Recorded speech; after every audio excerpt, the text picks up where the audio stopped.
Many years ago, I followed a guide deep into the Daintree rainforest in northern Australia.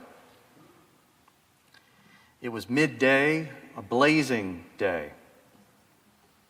But beneath the thick canopy of the towering trees, there was an eerie darkness.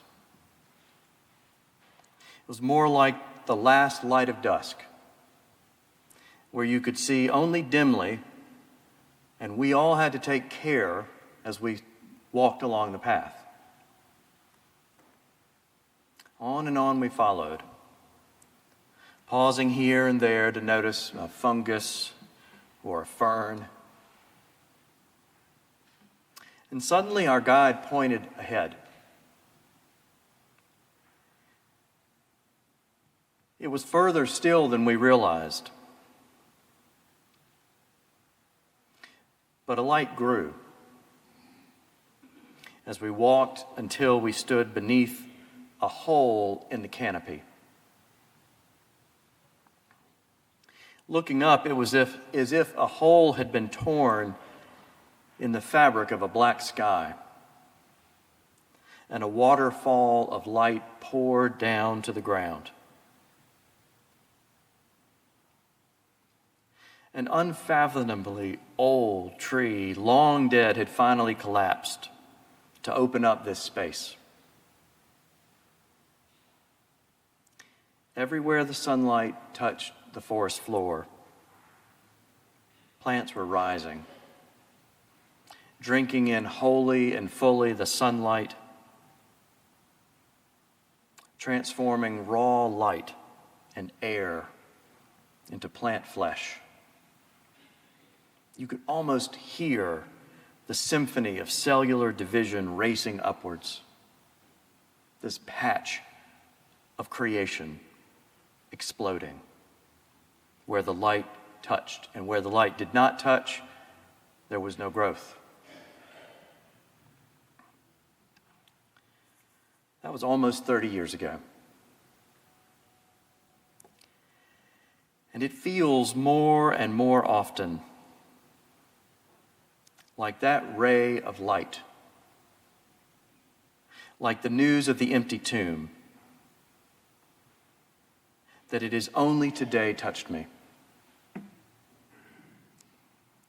It seems like the darkness of the past, the fumbling along of my own past, but also of our interconnected past, our deep history that stretches back to the first speech a Homo sapien ever uttered. That all of it is coming to an urgent moment,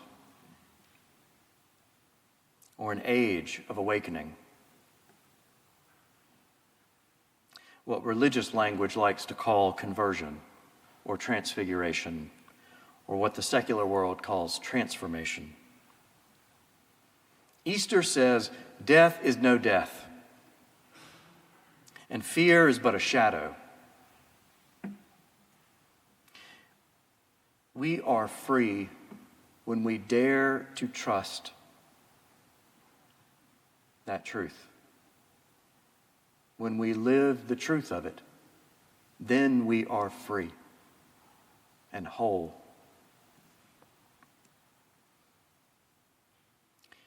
When I dare to lay down my fear